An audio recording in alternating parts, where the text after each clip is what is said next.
So we're looking at a source today that, on the surface, it kind of looks like one of those heartwarming school anecdotes, Right. Something you'd see shared on social media.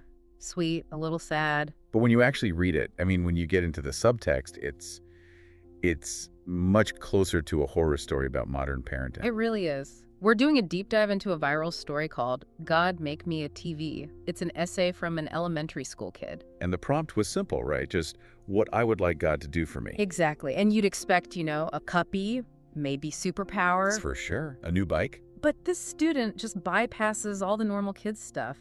The opening line is this plea. It says, "Oh God, tonight I ask you something very special." And the request is it's chilling.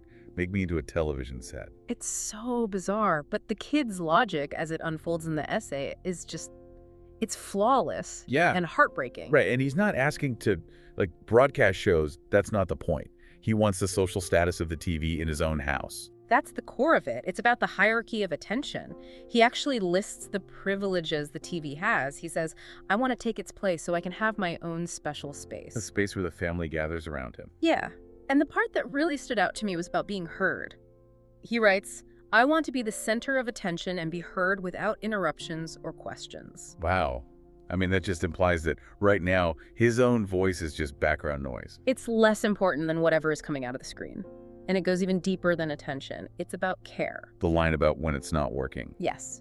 I want to receive the same special care as the TV set receives, even when it is not working. And you just have to think about that for a second. When a kid is not working, acting out, having a tantrum, it's met with frustration. But when the TV breaks? It's a crisis. It's an emergency that has to be fixed immediately. The comparison is just brutal. And he gets so specific about his parents' time.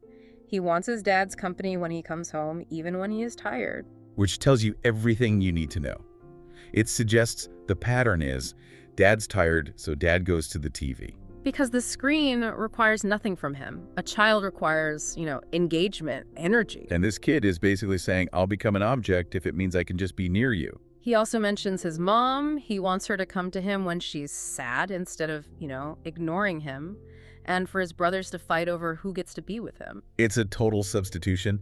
He's mapped all of his human emotional needs onto this electronic appliance. And he ends with this bargain. He says, I just want to live like a TV.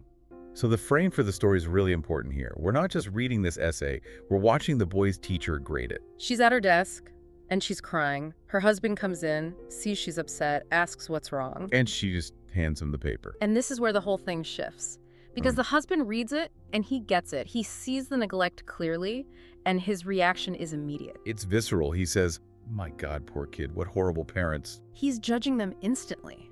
It's so easy to do that, isn't it? To see a problem from the outside and just label the people involved as horrible. It creates this safe distance. It's their problem. They are bad people. We're not like them. Exactly. He's looking through a window at some other broken family. Until the teacher, his wife, looks up from her desk. Yeah.